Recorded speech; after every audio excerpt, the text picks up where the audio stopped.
Hi there, welcome to another video. My name's Laura Kelland-May and Equestrian Skill Builders, where we help people like you who want to improve their riding and training and win more ribbons at their next horse show. Who doesn't like that? Or generally like other horsey related stuff. Today I'm going to do a position review from someone who sent in a video. So let's get started. So this person sent me in a video and I'm going to let you watch it. And then we're going to comment on it. First of all, I want to let you know that the person sent in quite a few videos and they were so far away that I couldn't really see a lot of the position. I really think this video is representative of what I was seeing in the other videos, or at least as best as I could see. If you'd like to have your own position review done, send me an email, thistleridge@hotmail.com. and I'll do a review for you. So here's the video. We're going to watch it through once, then I am going to give you some tips on how this person can improve their riding over top of the. Here's a 7-second video of this person, Sonia, who sent me in a video, and we're going to watch it, then we're going to comment.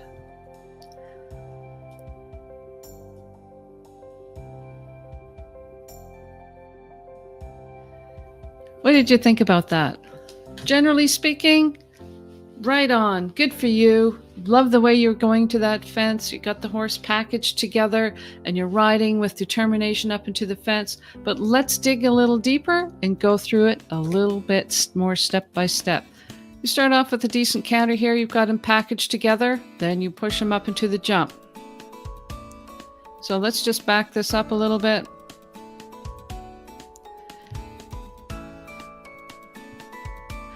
That's the beauty of watching video, is that I can back it up and move it ahead and really watch. So the canter here, like the way you've got him packaged together. Then as he comes around the corner, he lifts his head up. Right here, you can see that he lifts his head up and that he's dropped through the back, dropped on the forehand. He's lifted his pole up to get away from your contact.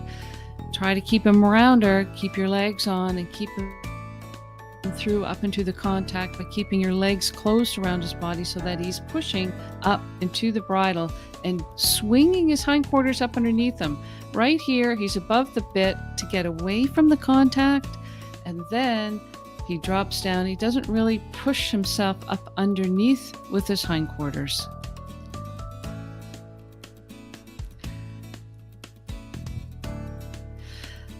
Shoulders over top of the hips, but your lower leg is slipped forward and it looks like your calf is on the girth, which means you're slightly behind the vertical, and your stirrup, look where your stirrup is, it's right on the horse's elbow.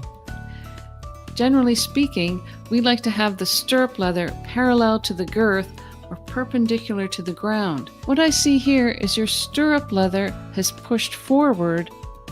Your foot is up on the horse's elbow and it's not parallel to the girth anymore or perpendicular to the ground, which means you're pushing your heels down and forward rather than letting the weight come down and around towards the ground.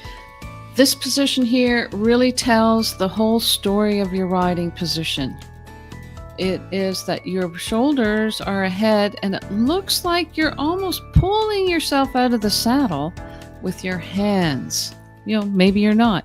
We'd like to see a release so that your hands are pressed onto the neck just in front of the withers of the horse. So right here into the mane, right here in front of the shoulders, in front of the withers here, so that there's a little loop in the rein so the horse can stretch over top and bascule over top of the jump. Press your hands. It looks like you're trying to lift them up over the jump by raising your hands up, but that's not going to work for you.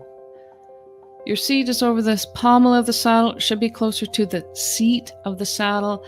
And look at the angle here. It's very open. Hip, knee, ankle angle is very open. We'd like to have your hips closer to the seat of the saddle. So your seat is here in the middle of the saddle, middle of the seat of the saddle, knee, ankle. Let's take a closer look at your heels and feet in the stirrups. One of the number one things that judges look for in an equitation class is that the heels are down. And let's look at your heels. Are they up or are they down? They're pretty flat, and it looks like all the weight is into the toe of your foot and on the stirrup. If you'd like to follow along with your own riding position checklist, check out the description. You can download your own riding position checklist and follow along. So we'd like to see more weight down past your knee, down into your calf, into your heel, so your heels are down and your toes are up. You are off balance here. It looks like you're balancing yourself with help of the horse's mouth. Push your hands onto the neck to help keep your balance. Just before the horse lands on the ground, he's reaching down, and this is where and when the horse needs to reach down and stretch down and reach down for the ground. You can see that you are inhibiting the horse. If your hands were slightly more forward and on the horse's neck, just in front of their withers or on their shoulders here, this would give the reins a little bit of a loop, and the horse could land and stretch down and stretch forward. But on your landing here, I'm pointing at the screen here. This is where we'd like for your hands to be on the approach and into and over top of the jump. You can see right here, your hands are in balance. Your hands are pushed onto the horse's neck. And this is a lovely position.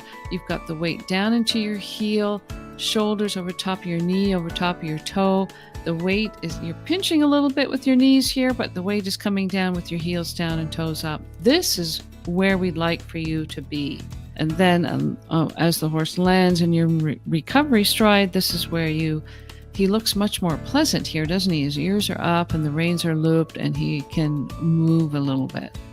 So what can we do to help this person with a riding position? First of all, check your stirrup length. The top of your stirrup tread should reach the bottom of your ankle bone.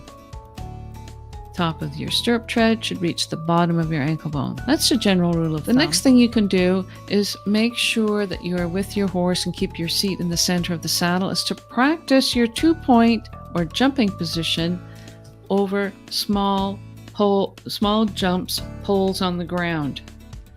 Get your 2-point position, keep in your 2-point position, and ride some trot rails. Ride some trot rails and put your hands out the side, put your hands on your head, put your hands on your shoulders, and balance on your feet in 2-point position. And this will help develop that balance you need so you're not dependent on your reins. This looks like you're very dependent on your reins to help maintain that seat in the saddle. If you'd like to have your own position review done, please send me an email, thistleridge@hotmail.com. My name's Laura. Thanks so much. Don't forget to subscribe. Bye now.